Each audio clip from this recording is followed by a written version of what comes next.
What's up, guys? Today we're going to go over the King's Gambit, which is one of the best openings you can play with the white pieces. Pawn to e4, pawn to e5, and after that you start rocking with the move pawn to f4. Now, there are a couple of great advantages of the King's Gambit.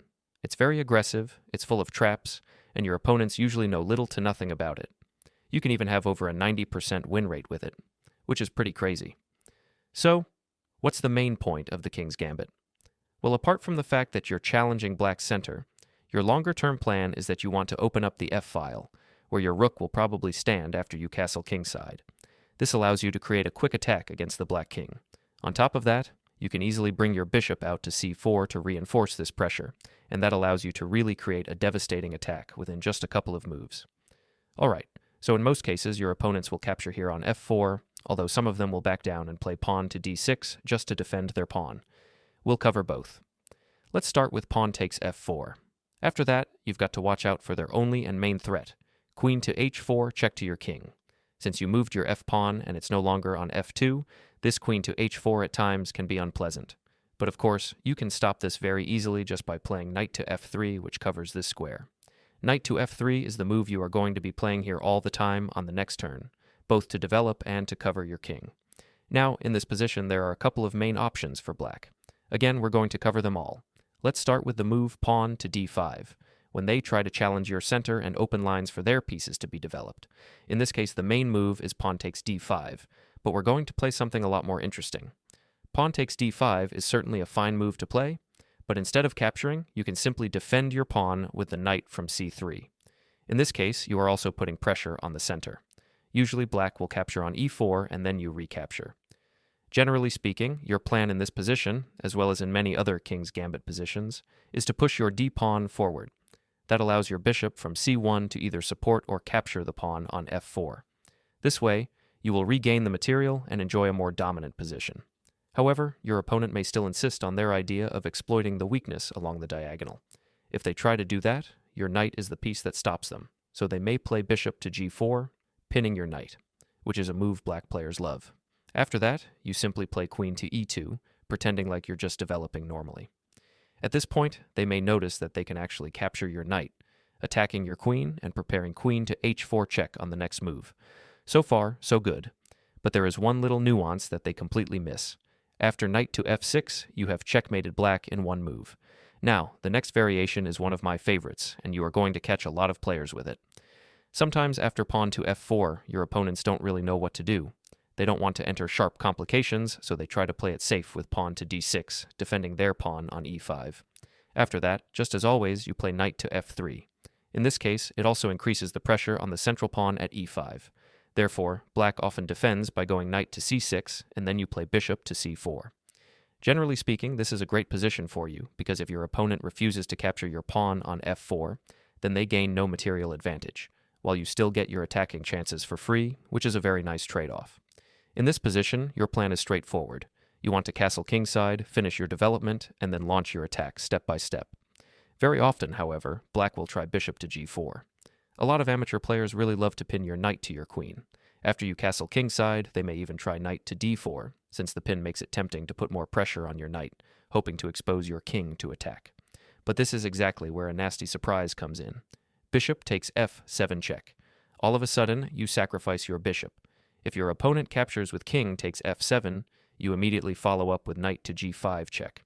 This is a fairly standard tactical motif, but in this particular context, it's especially devastating. Knight to g5 check drives the king out. If the king moves away, you are happy to retreat and regain your bishop on the next move. The material will be equal, but you will have an extra pawn, and your opponent's king will be completely exposed. From there, you simply have a winning game.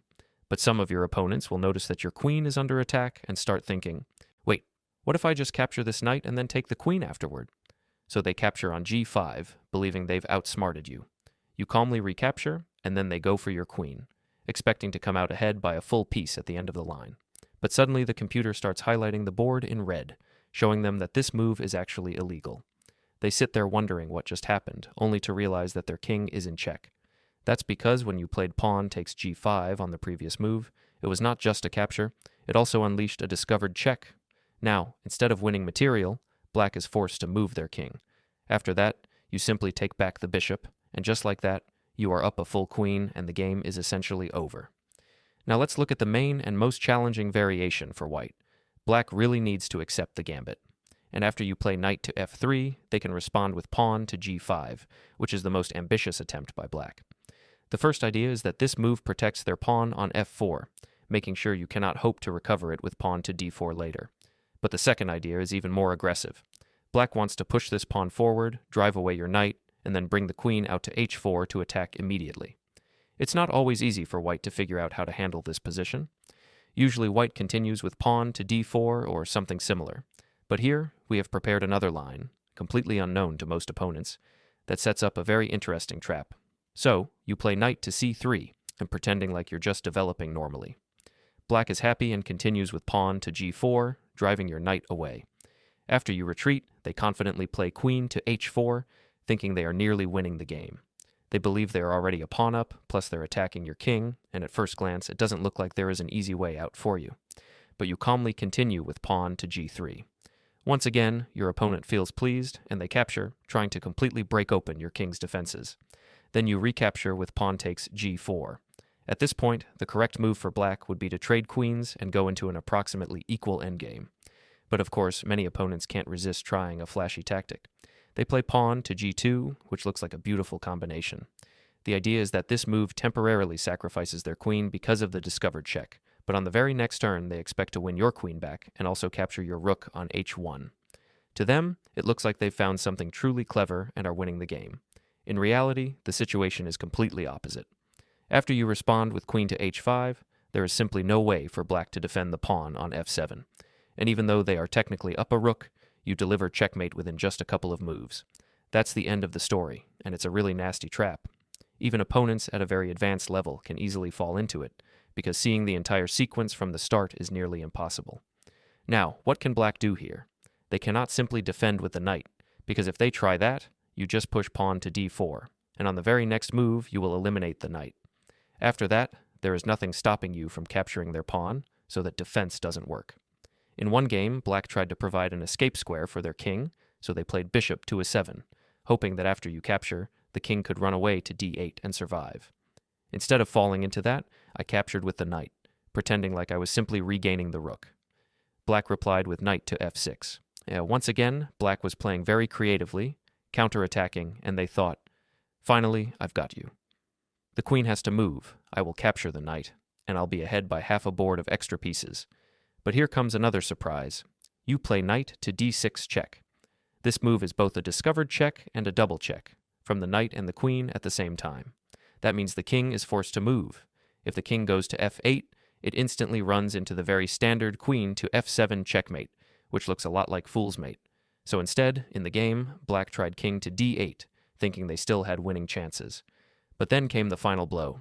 Queen to e8 sacrificed the queen, after rook capture, then knight on f7 checkmate. Thanks for watching.